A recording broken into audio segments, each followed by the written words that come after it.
Welcome back to the Coalition of Friends YouTube channel. My name is Garrett, and today I'm bringing you a review for The Gentleman, a movie that I really liked. Guy Ritchie is a filmmaker that recently I haven't been in love with.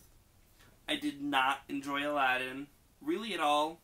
And so going into this movie, I was like, I didn't like your last movie. Sure, that was studio-based, it was Disney, based off of something we've already seen that was a lot greater. So I didn't know what to expect with this movie. The trailer made it look cool, the cast looked amazing, and I had such a fucking great time with this movie. Really good. Can't say enough how much I enjoyed this movie. So let's just jump into it. Matthew McConaughey is great. Colin Farrell is great. Every cast member is fantastic, but I loved Hugh Grant in this movie. Maybe the best role I've ever seen him in. I haven't seen him in a lot of stuff, but this is a standout performance for a long time from him for me. He's not even himself.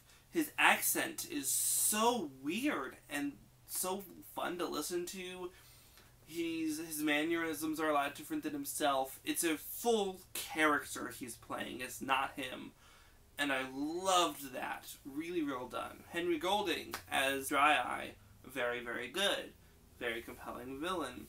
The story fucking rocks. Excellently well done. It's written so well. And it's the way I wish movies were done. Not overdone, but this is a movie that I loved. The dialogue is said like it's a movie script. So Hugh Grant is basically just reading his movie script that he wrote, which is basically the movie that we see, and he's like, enter this character, enter that character, cut to this, cut to that. And I loved how it was done. It's edited so damn well. It's really well paced. There's nothing I would cut out of this movie. Everything makes sense. Hugh Grant's character is an unreliable narrator because he mashes up facts that he knows with fiction that he creates to fill in the holes, which we get at the later, like, those holes really filled. You have a scene that goes on between Matthew McConaughey and Dry Eye, and that whole scene ends, but then he's like, well, that didn't happen, the other person, and so we have to rewind and then play the scene as it actually went, which was just a better scene because that's just Matthew McConaughey like really telling a story about a lion and a dragon, I think it was, and how a lion defeats a dragon or something, and he's like, you figure out the metaphor in that. It's really well done. I just love this movie a lot. The problem being, though, this isn't a movie for old people because of the language. The C word is said in this movie way too many times, but after it was said a couple times, the weight that I felt of that being like a vulgar word lost itself for me. It just became a normal piece of the language that they spoke in the marijuana community as British people. I'm not saying that British people do that, but at least in the sense of these characters, that's a normal word that they say. So if you don't know, I like to take notes during the movies that I see. And this movie didn't get a lot of notes because I was deeply enthralled with what I was going on. I didn't want to have to look down at my notebook and like write something down or like haphazardly write something down as I'm watching the movie because I was so enveloped in what was happening. I loved all the characters. They were each so distinctly made, acted. It's also incredibly hilarious.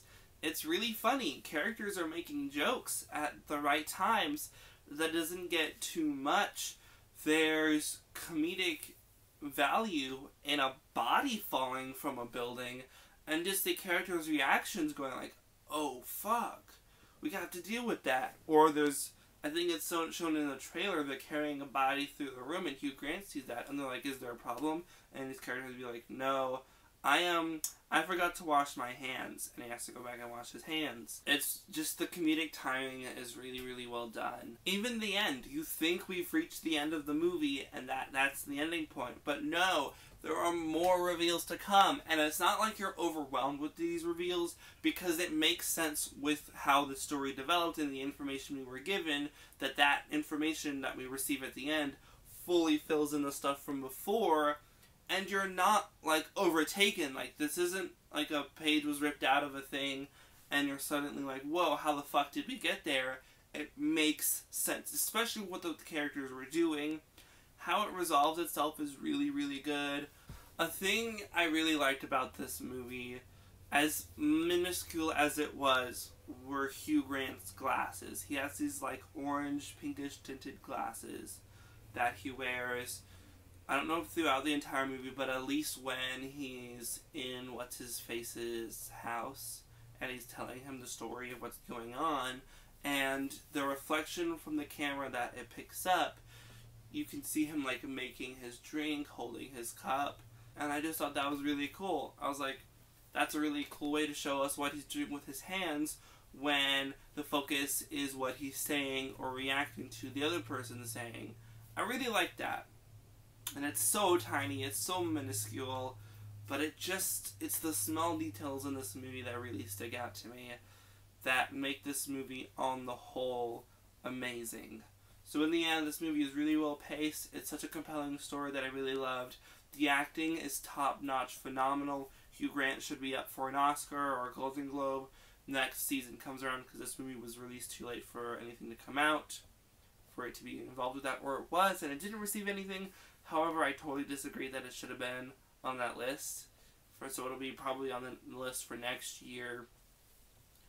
And I think it was the best movie that actually came out in January. I know 1917 came out in January, like, nation worldwide, but it had, like, specific releases for some festivals or screenings and whatnot, so it came out before 2020.